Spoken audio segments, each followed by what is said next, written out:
Are string pins ruining bowling? It's a debate that continues to go on, and it's quite possibly the most hated thing in bowling right now. String pins are becoming more and more commonplace as many centres are bringing them in for both convenience and in cost-cutting moves. From the centre's point of view, it's an easy decision. They are far easier to maintain, breakdowns are far less common, with the most typical problem being a tangled string, which is very easy to fix. They don't need to hire anywhere near as many mechanics, and overall, it's just far cheaper to operate with string pins.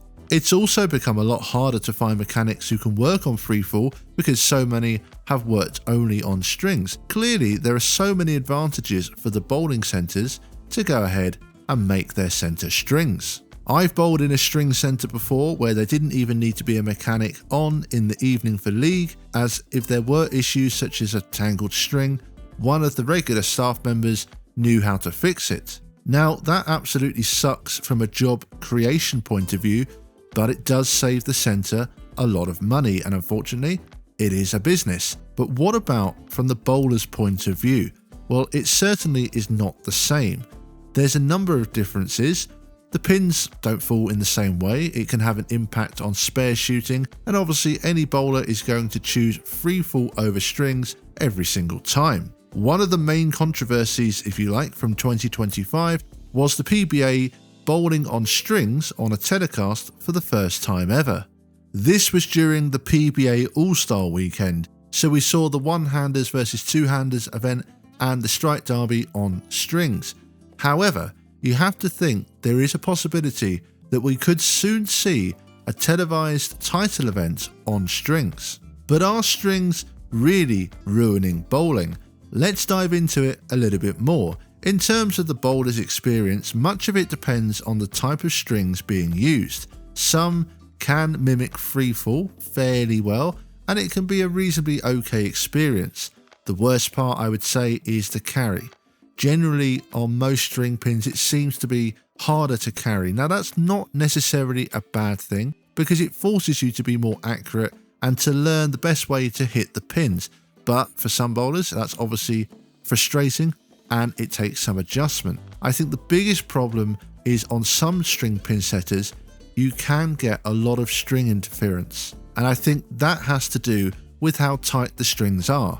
Some of them, you get a lot of occasions where the string taps over the corner pin, or worse, the strings either get in the way of spares or knock certain pins over. For example, on some strings, it's almost impossible to miss a shot like the 3-9 spare. That's because if you hit the 3 pin light or high, the string just takes the 9, so you basically can't miss. Likewise, on washouts and splits, it's easy to get the pins to fly and to have the strings make the spare. Now, yes, it is the same for everyone, but it does mar the experience. It just takes you out of the moment and impacts the enjoyment because you're then comparing it to freefall. And I don't know about you, but I still can't get used to the fact that you can have strings knocking over certain pins. Yeah, it's not the same, but like I said, there are some string setters that are better than others, and some do mimic freefall fairly well, and they take away those string interference a little bit. It's definitely, some are better for sure. However, overall, it clearly is still a very different experience to freefall. I think we all know the negatives, but are there any positives to string pins? Well, as much as it is hated, string pins have allowed many bowling alleys to survive. Who knows how many more centres would have closed if not for strings? Now, I know many of you will say, well, I don't care if every single centre becomes stringsy, I'll just give up bowling for good. Well, that's fair enough if that's your opinion, but it's not everyone's opinion. Myself, for example, I love the game too much to walk away because of strings. It would suck not having freefall centres to bowl on. I'm lucky that I still do have the opportunity to bowl on freefall the majority of the time, but I would still carry on bowling regardless because I love the game that much.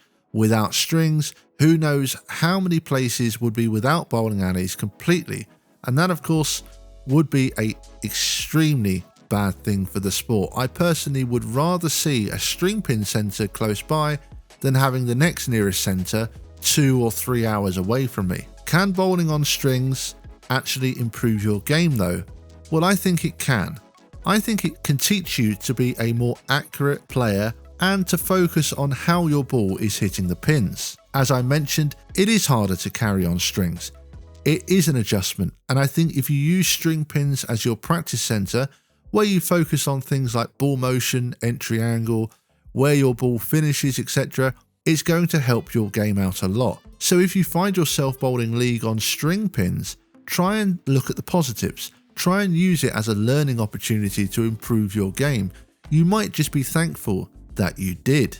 I think it's clear where the game is going, but I and many others hope that we won't see string pins start to take over on the PBA Tour. It's just my opinion, but I think it's one thing playing local leagues or tournaments on strings, but for professional events, they should absolutely be on free fall only. That's just my opinion, and likewise, if you bring in, for example, the Olympics, could you imagine having a string bowling centre? Let's say a miracle happens and bowling does get admitted into the Olympics.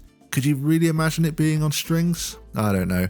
But I think, like I said, for the professional tour, I think we all hope at least the majority of the events stay on freefall. And it's one thing to have the All-Star weekend on strings. If you start having a title event on strings, well, I'll just say this, it will be very interesting to see the reaction from the fans. Another interesting point is what will happen in the future. Because let's say, in a few years' time, the majority of freefall centres in most areas start to go, and then suddenly the majority of places are strings. Well, as the youth of the game come through, therefore they're going to be bowling on strings. Maybe a lot of them will never have bowled on freefall.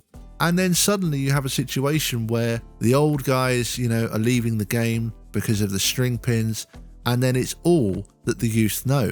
At that point, the debate will probably start to be a little bit quieter, but all the time we have this period where this in-between period, there's always going to be a lot of debate and a lot of hate for string pins. And I totally get it. I totally understand what everybody says. And I would love to hear your thoughts on this as well. Please let me know in the comment section below whether you bowl on strings, whether you refuse to bowl on strings, what you think of it. Let me know in the comment section below. As for us league and casual tournament bowlers, from an experience point of view, it's not the same. But I always say, let's be grateful for what we have. I'm grateful I still get to bowl the majority of time on freefall, and like I said, despite the hate and the problems that strings bring, it is keeping many centres alive, and as long as I'm bowling and able to bowl, well, I'm going to be happy. And so that will bring us to an end of this video. I hope you all enjoyed this one, and like I said, I'd love to hear all of your thoughts in the comment section below. If you have enjoyed what you've seen here today, I'd appreciate it if you'd hit the subscribe button below. That's going to do it from me for today, and as always, thank you bowling fans, and see you all next time.